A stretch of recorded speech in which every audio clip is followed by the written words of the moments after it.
Hello నమస్తే welcome back to my YouTube channel VC Paradise. I am Gajavalli Sai Sahiti.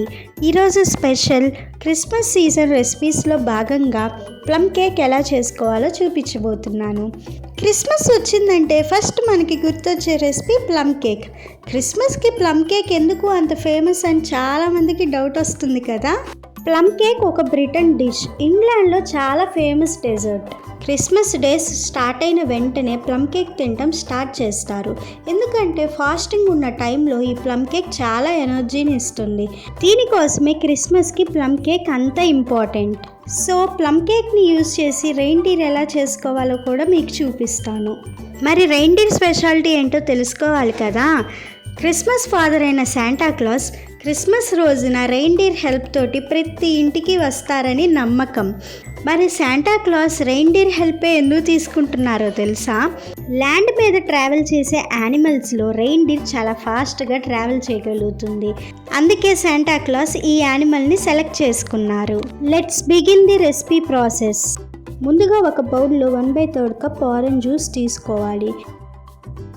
తర్వాత 1/4 cup seeds తీసేసి సన్నగా chop చేసి ఉంచుకున్న dates, 1/4 cup black grapes, 1/4 cup tutti frutti తీసుకోవాలి. తర్వాత ఇందులో 2 టేబుల్ స్పూన్స్ కిస్మిస్ తీసుకోవాలి. వీటినే రైజిన్స్, డ్రైడ్ గ్రేప్స్ అంటారు. నెక్స్ట్ 2 టేబుల్ స్పూన్స్ చాప్ చేసి ఉంచుకున్న చెర్రీస్ తీసుకోవాలి. ఇప్పుడు ఆరెంజ్ జ్యూస్లో అన్ని డ్రై ఫ్రూట్స్ బాగా మిక్స్ అయ్యే విధంగా కలుపుకొని 1 అవర్ పక్కన పెట్టుకోవాలి. ఇలా చేయటం వల్ల డ్రై ఫ్రూట్స్ అన్నీ కూడా ఆరెంజ్ జ్యూస్ని అబ్జార్బ్ చేసుకొని కేక్కి మంచి టేస్ట్ని ఇస్తుంది. ఇప్పుడు మనం క్యారామిల్ని రెడీ చేసుకోవాలి. దానికోసం స్టవ్ మీద ఒక కడాయి పెట్టుకొని అందులో 1/2 కప్ షుగర్ వేసుకొని 1 టేబుల్ స్పూన్ వాటర్ వేసుకొని మిక్స్ చేసుకుంటూ క్యారామిల్ చేసుకోవాలి. మిక్స్ చేసుకోలేదు అంటే క్యారామిల్ మాడిపోతుంది. కాబట్టి ఈ ప్రాసెస్ మొత్తం పూర్తయ్యే వరకు మిక్స్ చేసుకుంటూనే ఉండాలి.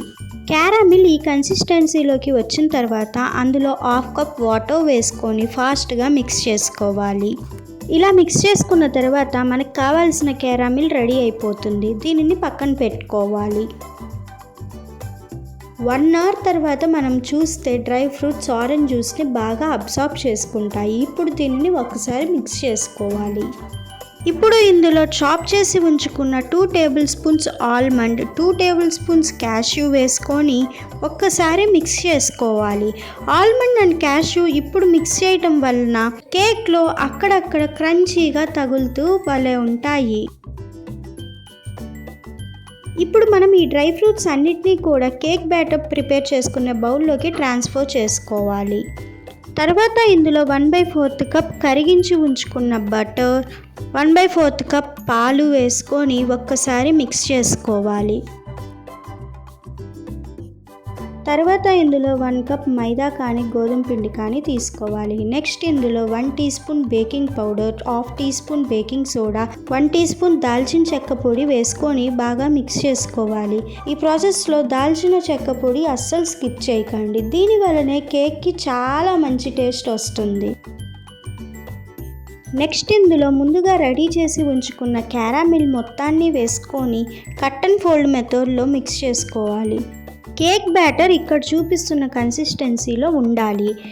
ఈ కన్సిస్టెన్సీ రావటం కోసం మీకు అవసరం ఉంటే కొంచెం మిల్క్ అయినా యాడ్ చేసుకోవచ్చు.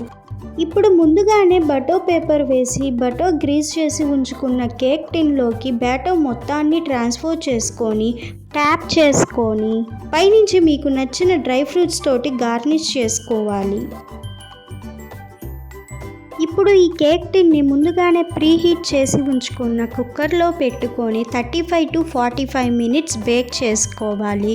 30 మినిట్స్ దగ్గర నుంచే కేక్ని చెక్ చేసుకోవడం స్టార్ట్ చేయండి. కుక్కర్ది ఎలా ప్రీహీట్ చేసుకోవాలో నేను ప్రాసెస్ మొత్తం ప్రీవియస్ కేక్ వీడియోస్లో చెప్పాను. ఆ రెసిపీస్ చూడాలనుకుంటే కింద డిస్క్రిప్షన్లో లింక్స్ ఉంటాయి, వెంటనే వెళ్ళి చూసేయండి. కేక్ని లో టు మీడియం ఫ్లేమ్ మీద బేక్ చేసుకోండి. కేక్ బేక్ అయిందో లేదో ఇలా టూత్ పిక్ పెట్టి చూస్తే అర్థమవుతుంది. టూత్ పిక్ క్లియర్గా వచ్చిందంటే కేక్ పర్ఫెక్ట్గా బేక్ అయిందని అర్థం. కేక్ మీద క్రాక్స్ వచ్చాయి అంటే కేక్ పర్ఫెక్ట్గా రాలేదు అని చాలామంది అనుకుంటూ ఉంటారు. కానీ ఇలా క్రాక్స్ వచ్చాయంటే కేక్ పర్ఫెక్ట్గా బేక్ అయిందని అర్థం. సైడ్స్ లూజ్ చేసుకొని ఇలా డీమౌల్ చేసుకోవాలి.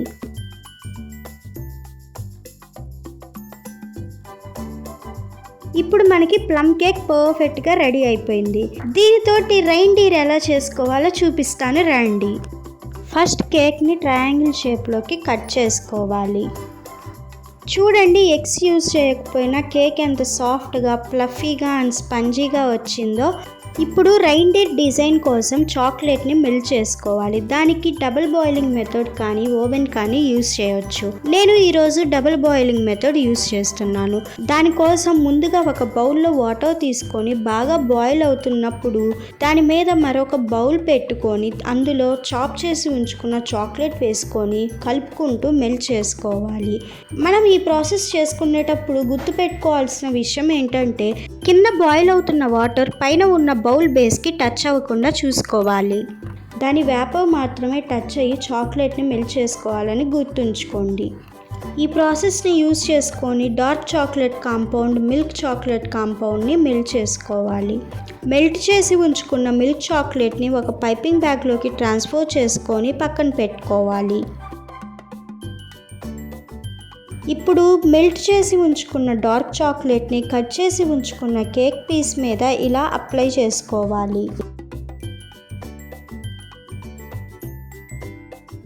ఇక్కడ నేను రైన్డీర్ ఐస్ కోసం వైట్ చాక్లెట్ చిప్స్ యూజ్ చేశాను. నోస్ కోసం చెర్రీని ఇలా కట్ చేసి యూజ్ చేశాను. పైపింగ్ బ్యాగ్లో ఉన్న మిల్క్ చాక్లెట్ని హార్న్స్ కోసం యూజ్ చేశాను. అండ్ ఫైనల్లీ ప్లమ్ కేక్ని యూజ్ చేసి రైన్డీర్ రెడీ అయిపోయింది.